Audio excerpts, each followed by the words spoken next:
বাংলা কেন হিন্দু বিরোধী সরকার, হিন্দু বিরোধী সরকার, হিন্দু বিরোধী সরকার, হিন্দু বিরোধী সরকার, দুর্গা মায়ের অপমান, দুর্গা মায়ের অপমান, কালী মাতার অপমান।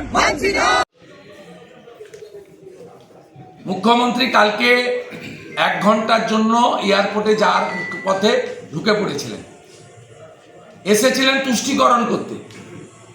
কালকে সিদ্দিকুল্লাহ চৌধুরীর জমিয়তের মিটিং ছিল, তিনি তার ভোট ব্যাংকে সন্তুষ্ট করার জন্য ওয়াকফের উপরে বক্তব্য ইত্যাদি রেখে তিনি চলে গেলেন। রাজ্যের যত বার্নিং ইস্যু আছে সেই ইস্যু নিয়ে কোনো বক্তব্য নেই, পুলিশ ডিপার্টমেন্টের প্রশ্ন উত্তর নেওয়া হয় না। তা আমরা কোথায় বলবো?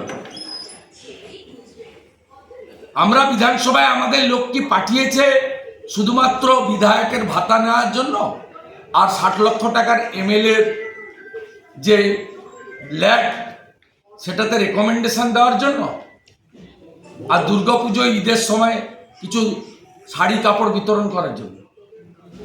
এই জন্য তো আমাদের পাঠায়নি। আমাদের হিন্দু জনগোষ্ঠীর ভোটে আমরা এমএলএ জিতে এসেছি। 5 জন বিধায়ক, শুভেন্দু অধিকারী, শঙ্কর ঘোষ, মনোজ কুমার ওরাও, অশোক দিন্দা, দীপক বর্মন। আমরা আজকে আমাদের সাংবিধানিক অধিকার, ভারতবর্ষের সাংবিধানিক অধিকার আছে নিজ নিজ ধর্ম পালনের।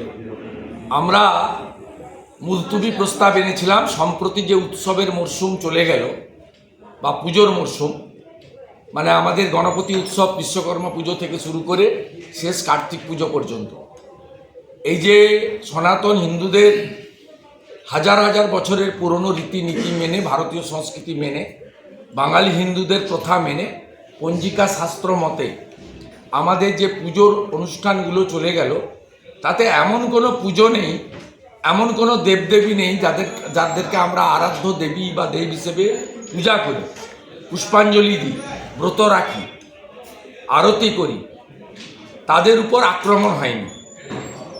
আজকে সকালেও বীরভূম জেলার পুরন্দরপুরে বজরংবলীর মূর্তি ভাঙা হয়েছে, মন্দির ভাঙা হয়েছে।